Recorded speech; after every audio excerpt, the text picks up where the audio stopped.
Donc Sarah Knafo, c'est non. C'est non. Elle ne va rien changer.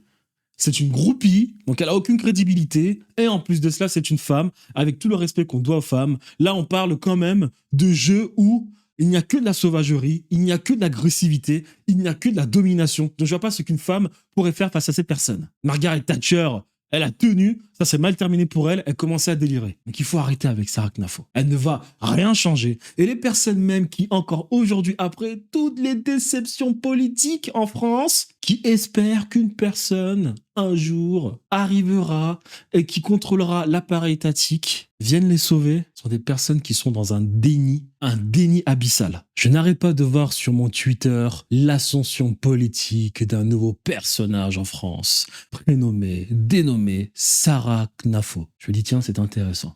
Je vois des Français qui sont contents de Sarah Knafo, qui nous disent que nous sommes contents, elle va nous représenter, on va voter pour elle. C'est exceptionnel, Sarah Knafo. Je me dis, tiens, c'est intéressant, regardons qui est Sarah Knafo. Alors déjà, premièrement, je trouve les personnes qui comptent sur une femme pour les représenter sur la scène politique à l'international et dans le pays, je trouve que ces personnes sont des personnes douteuses. Je ne comprends pas comment des personnes comptent sur une femme pour les représenter dans le pays et à l'international. Quand on sait que ce monde n'est régi que par ce qu'on appelle la violence, la domination, la loi du plus fort est la meilleure, je ne vois pas comment une femme va tenir tête à des hommes qui fonctionnent en groupe, dans les coulisses, en train de gérer, d'organiser des pays. Source, Poutine. Je ne vois pas comment. Mélanie s'est soumise. Le Pen s'est soumise avant même d'être présidente. Je ne vois pas comment. Ça, déjà, c'est un petit truc qu'on pourrait dire. C'est une petite remarque qu'on pourrait faire. Mais j'ai quand même fouillé. Je suis allé regarder un peu ce que faisait Sarah Knafo et puis je suis tombé sur quelque chose qui m'a choqué. Sarah Knafo, une femme qui veut représenter la France, c'est quand même exceptionnel. Alors je sais pas si elle est présidente, mais visiblement oui, elle va être présidente. Une femme qui veut représenter le peuple français est allée faire la groupie durant les campagnes présidentielles de Donald Trump. Donc la France, qui est encore un pays qui, bon, voilà, n'est pas si riche que ça, mais qui a encore un minimum d'influence. Vous avez une personne qui veut être présidente ayant fait la groupie durant les campagnes présidentielles du président américain qui veut représenter les Français. C'est exceptionnel. Rendez-vous compte quand même que la France, les États-Unis d'Amérique, il fut un temps où les États-Unis d'Amérique, ce petit pays, est allé supplier les Français pour les sauver des grands méchants anglais. La France avait des dettes financières, c'est-à-dire qu'elle avait des problèmes parce que l'aïeul de Louis XVI faisait n'importe quoi, puis Louis XV n'a pas arrangé les choses avec la Pompadour qui se permettait de faire la subversion dans le pays avec ses amis les philosophes des Lumières. La France était dans une disette économique, Louis XVI devait gérer toute la subversion à l'échelle de l'État, les Jacques Necker, Turgot c'est Louis XV, mais toutes ces personnes, Louis XVI devait gérer, il se plaignait lui-même qu'on lui a donné les clés d'un État en faillite, c'était tellement difficile.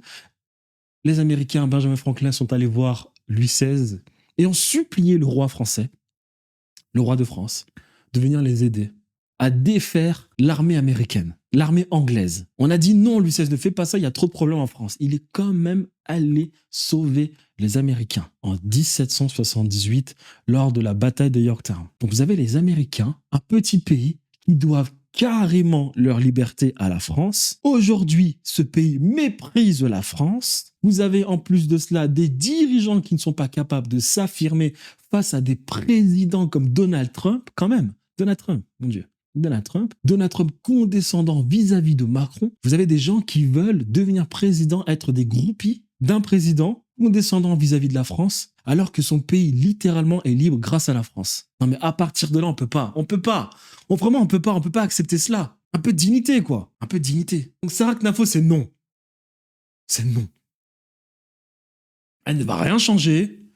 C'est une groupie, donc elle a aucune crédibilité. Et en plus de cela, c'est une femme, avec tout le respect qu'on doit aux femmes. Là, on parle quand même de jeux où il n'y a que de la sauvagerie, il n'y a que de l'agressivité, il n'y a que de la domination. Donc je vois pas ce qu'une femme pourrait faire face à ces personnes. Margaret Thatcher, elle a tenu, ça s'est mal terminé pour elle, elle commençait à délirer. Donc il faut arrêter avec Sarah Knafo. Elle ne va rien changer. Et les personnes même qui, encore aujourd'hui, après toutes les déceptions politiques en France, qui espèrent qu'une personne, un jour, arrivera et qui contrôlera l'appareil étatique, viennent les sauver, sont des personnes qui sont dans un déni abyssal.